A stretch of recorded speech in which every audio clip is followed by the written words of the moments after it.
Tom, thanks for joining us first and foremost. Back at Wembley, back in the playoff final. How much are you looking forward to it? Yeah, I'm buzzing. To be fair, I think it's sunk in the last couple of days that we're back there. I think the celebrations after the game was a little bit different to 2 years ago. With probably a big factor of that was the fans not being there, but nevertheless, it's a massive achievement that we're back there and possibly 90 minutes away from the Premier League. As you say, 2 years ago, it was a big occasion, wasn't it? You scored the winner.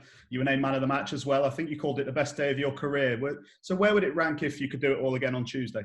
It'd be right up there. I think how special it was 2 years ago it's a bit surreal, obviously, as you said. Scoring the goal, getting man of the match, lifting the trophy and stuff. I think it was just a perfect day all in one on a personal level. So anyone can score the goal and anyone can lift the trophy. I don't really mind as long as we get the win.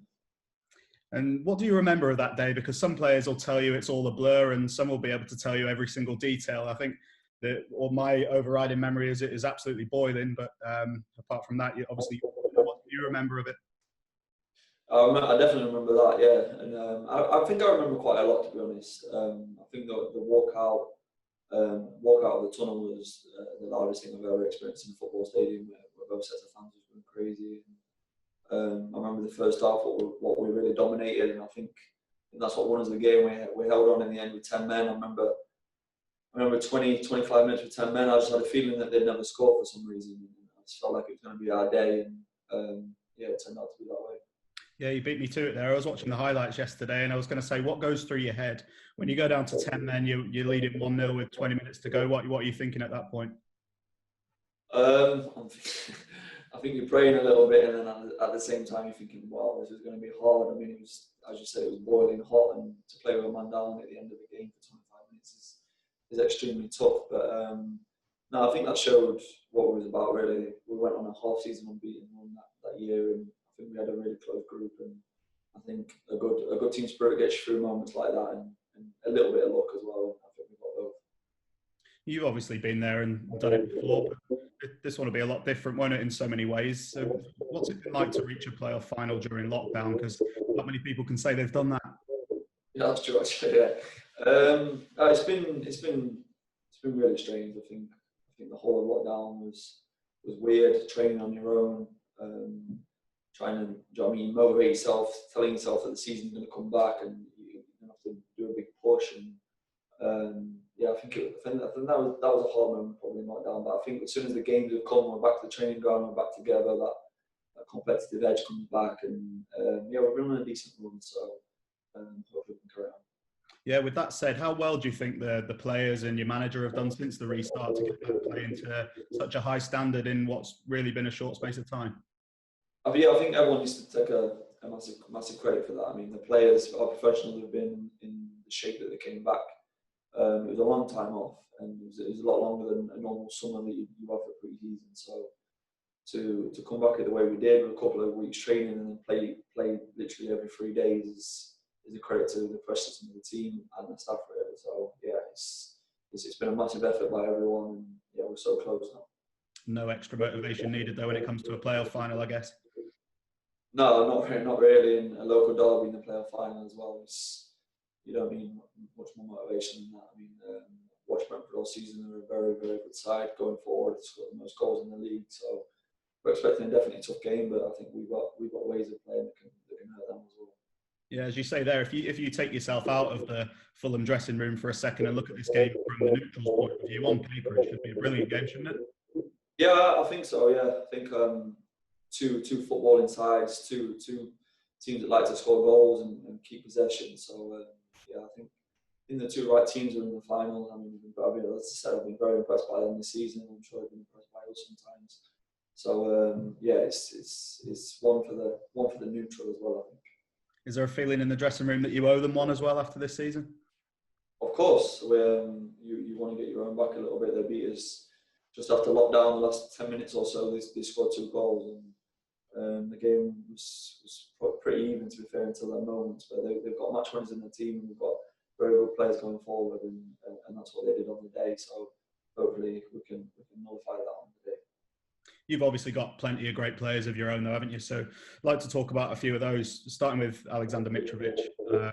What's he like around the place, first and foremost, and what's he like to play with as well? He's quite talkative, and he likes to laugh, which is sometimes surprising to some people because he looks so serious all the time. When you see him on the pitch playing, and he is. But I think around the training ground, he's a good guy. I think a lot of people bounce off him and have a bit of banter and stuff like that. But as a player, he's been sensational for us this season. I mean, 26 goals.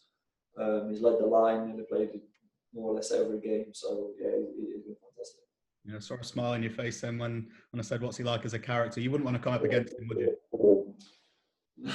No.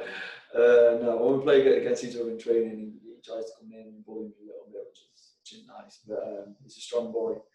But yeah, I think on a match day he's a centre half's nightmare if he's at it, and he's such a strong player, brings other people into play, and we all know he's a goal for it.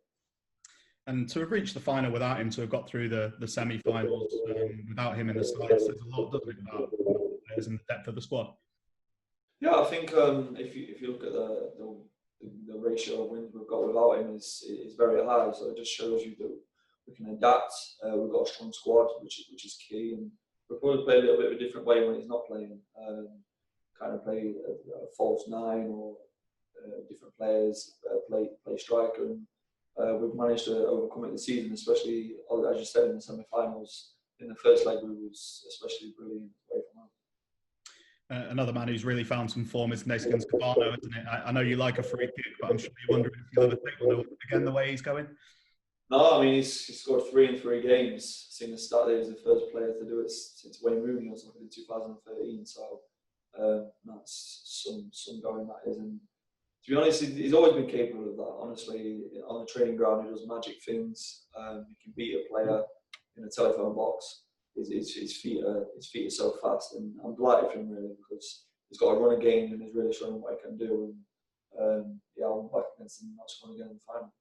It's got to be a team effort, though, hasn't it? At the end of the day, I know you tweeted just yesterday to say it's the job's not done. There's still one more step to go. You can't get too carried away, but when it comes to Wembley, it has to be a team effort. Yeah, massively. I think you've seen that 2 years ago how much of a team effort it was when we went down to 10 men. I mean, we're going to need a goalkeeper. We're going to try and keep a clean sheet.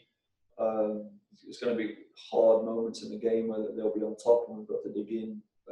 So many things you have to overcome to win a final, and yeah, we've got to put ourselves all out on the pitch and leave it all out there and to lift that trophy.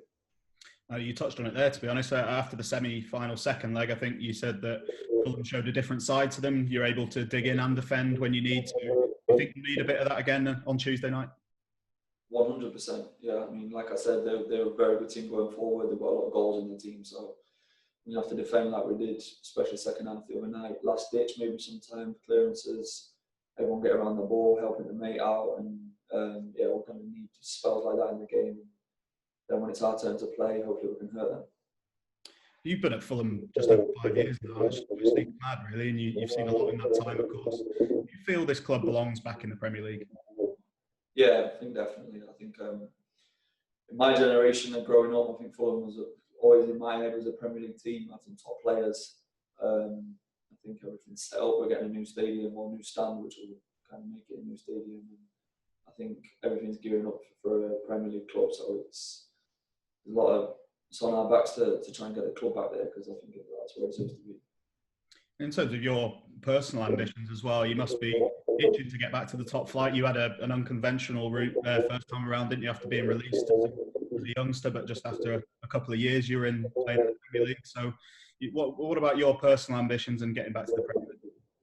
Yeah, I definitely think so. I think I really badly want to get there. Last season didn't go right for so many reasons.